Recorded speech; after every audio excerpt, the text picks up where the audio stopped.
Tov, dans le 4e chapitre de Parashat Shemot, après qu'Akadosh Baruch Hu se dévoile à Moshe Rabbeinu et lui dit d'aller annoncer au peuple d'Israël qu'ils allaient sortir d'Égypte, Moshe met un doute dans cet ordre de Dieu. Il dit à Dieu, peut-être les bénis Israël ne vont pas me croire. Qu'est-ce que je fais si les bénis Israël ne me croient pas? S'ils ne m'écouteront pas, s'ils me diront, Dieu s'est jamais dévoilé à toi, qu'est-ce que je leur dis? Akadosh Baruch Hu a dit à Moshe Rabbeinu, t'es puni parce que tu as parlé du Lachon Hara sur Am Israël, comme il nous dit Rashi,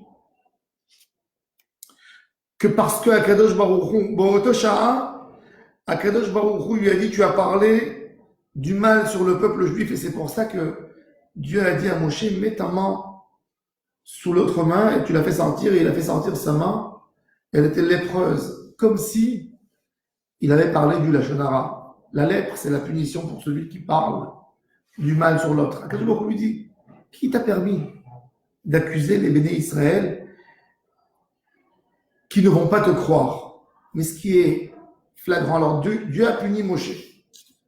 Mais on voit tout de suite après, dans le verset 8 du 4e chapitre, Akadosh Baruch Hu lui dit, Ve'aya imlo ya'aminu lecha, s'ils ne vont pas te croire, tu leur feras un troisième miracle pour qu'ils te croient.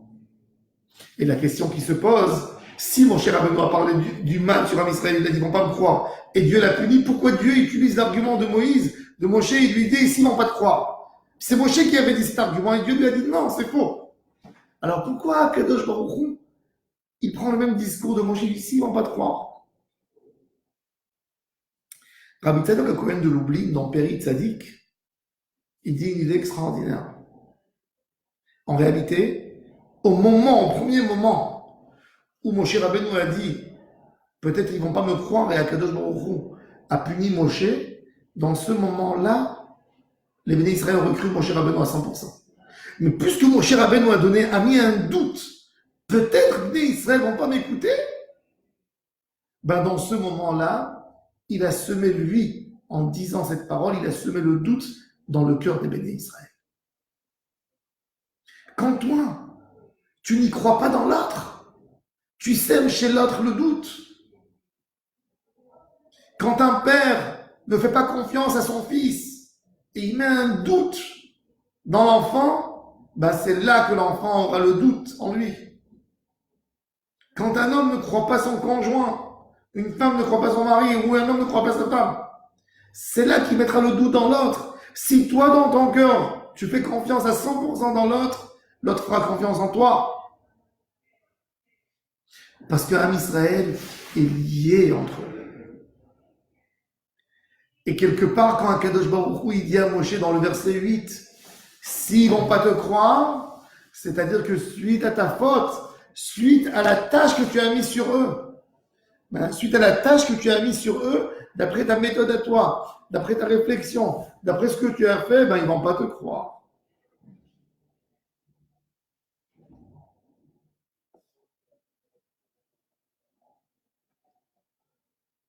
Le Midrash nous dit que pourquoi Moshe Rabbeinu n'a pas cru en Am Israël? C'est pas qu'il n'a pas cru en Am Israël qu'ils ne vont pas le croire. C'est que Moshe Rabbeinu, il a dit, comme qui est écrit dans le Midrash Shir HaShirim, Moshe, comment on peut être libre d'Égypte puisque nous n'avons pas fait aucune mitzvah? On n'a pas de mitzvot et ma'asim tovim. On n'a pas un mérite pour sortir de l'esclavage. Pour sortir de l'esclavage, il faut faire une mitzvah. Quand quelqu'un est dans une mauvaise situation, il ne suffit pas que de prier à Kadosh Baruch Hu pour s'en sortir. Reçois sur toi quelque chose. Prends sur toi de faire une mitzvah. Prends sur toi que ton Shabbat il soit mieux, que ta tefila elle soit meilleure, que ta tzedaka elle soit meilleure. Prends quelque chose. Et les bénis Israël, on dit à Moshe Rabbeinu, quel mérite on a pour sortir d'Égypte? Alors Akadosh Baruch Hu a dit à Moshe de leur faire 3 miracles.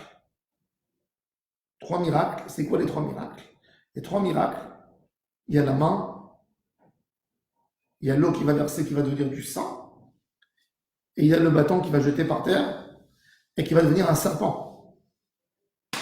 Ces 3, c'est contre les 3 avérotes principales, mauvaise qualité principale qu'un homme a, que de là viennent toutes les avérotes du monde. D'où viennent toutes les avérotes du monde? Toutes les avérotes du monde viennent de 3 mauvaises qualités. Si on se rappelle, c'est facile. Kina, la jalousie. La jalousie d'un homme, jalousie interne ou externe, lui fait faire des choses qu'il n'aurait pas voulu faire normalement. Il est jaloux de l'autre, il veut faire ce que l'autre a fait. Ta'ava, l'envie. Kavod, l'honneur. Ces 3 sont les 3 guides, les 3 meneurs de l'homme qui l'amènent vers la Avera. Toutes les Averotes, elles viennent de là. Ou de Kina, ou de Ta'ava, ou de Kavod. Toutes les Averotes. De là viennent même les 3 Averotes principales, Avodah Zara, Gilou Yarayot et Shfichut Damim.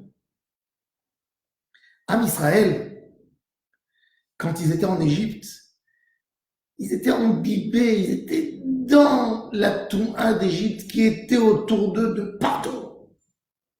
Comment on sort de là? Alors, Kadosh Baruch Hu, il lui montre 3 miracles pour dire à Am Israël que c'est ça qu'ils vont réparer. Et ils vont sortir d'Égypte. Le premier, de prendre le bâton, de le jeter, il va se transformer en serpent.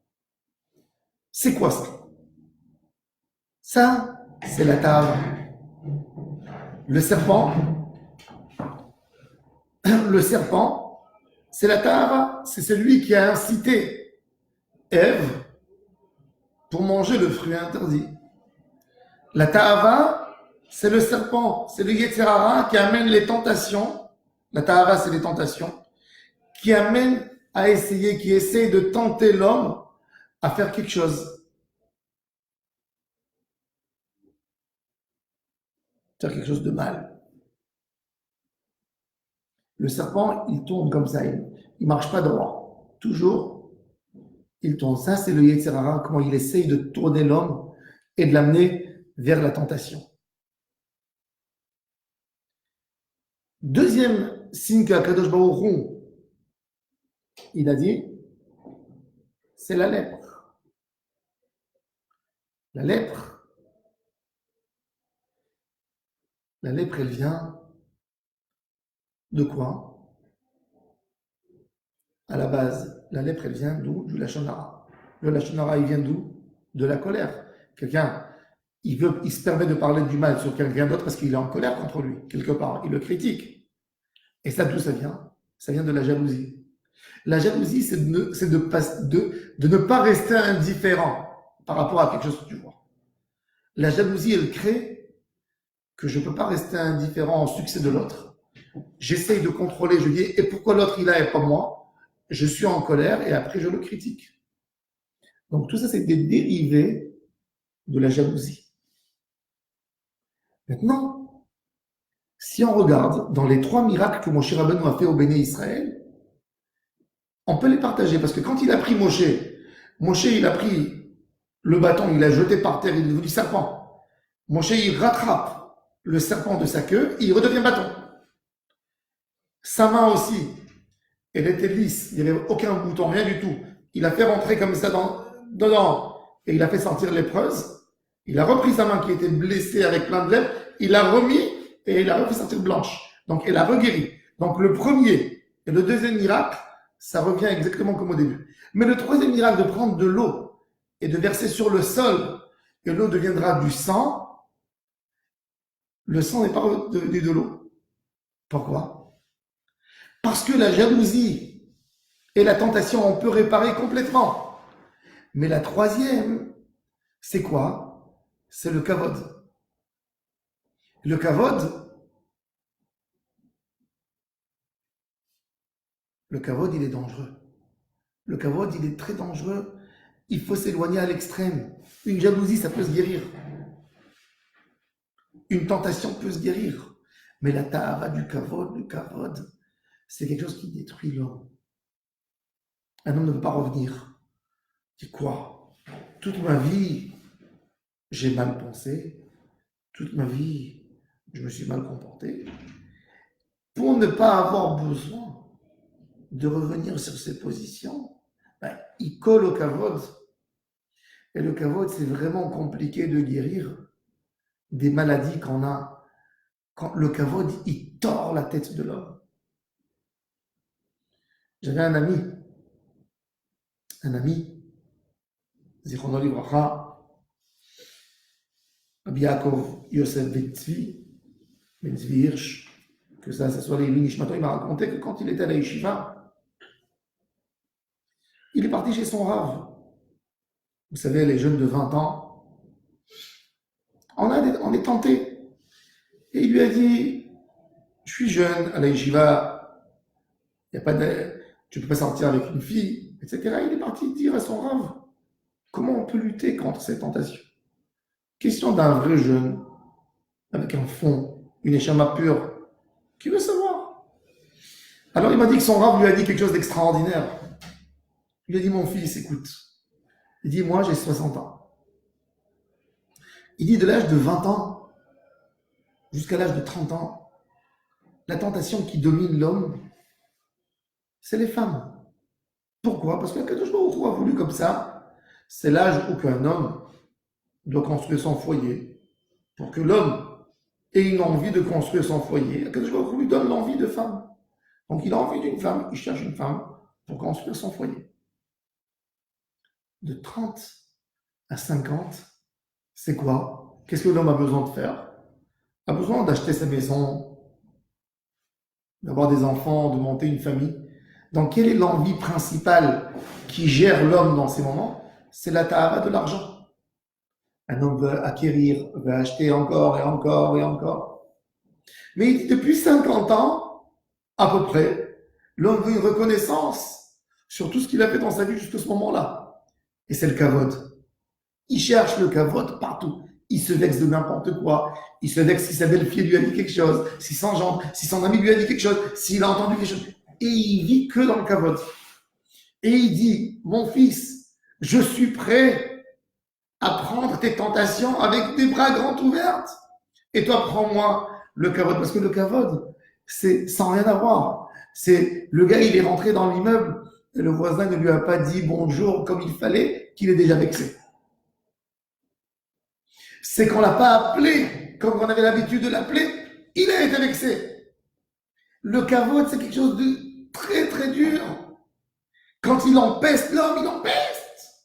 Même de réparer après, c'est compliqué. De sortir de cette ta'ava de kavod, c'est terrible.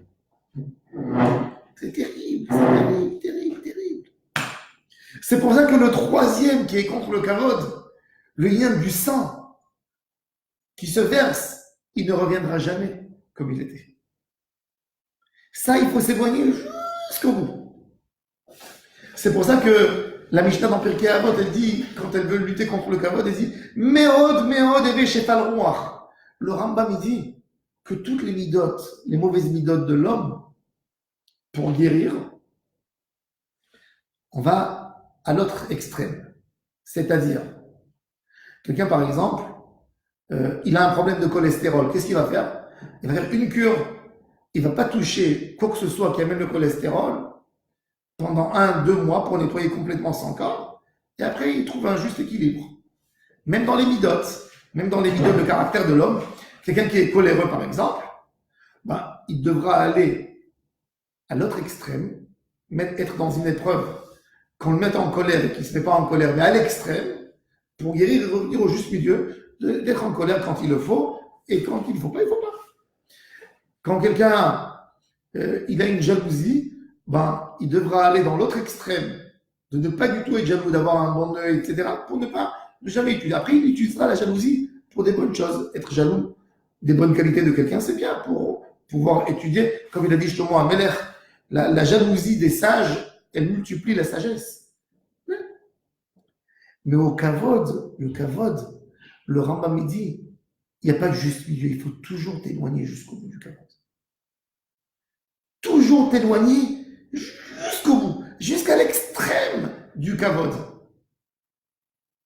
Donc, quelque part, un Israël, pour réparer, pour sortir, pour faire un vrai tikkun de sortir de toutes les fautes de l'Égypte, il faut s'éloigner de ces trois avérotes. Kin'a, Ta'ava et Kavod. Et c'est ce qu'il leur a montré, mon cher Rabbeinu. Ces trois miracles qu'il a fait, il a dit, avec ça, vous allez sortir d'Égypte. Avec ces trois, si on va travailler pour dégager de nous la Kin'a, la jalousie, la Ta'ava, c'est le serpent, le Kavod, c'est le sang, on va sortir d'Égypte et on sera apte pour recevoir la Torah, Matan Torah, une Géoula pour un Israël, pas qu'une Géoula de corps, de sortir de l'esclavage, une Géoula de la Neshama. Shabbat, Shalom, Mevorach, à toutes et à tous, et à Kadosh Baruch Hu vous donne tout ce que vous avez besoin, que du bonheur de tous vos enfants, votre famille. Amen, et Amen.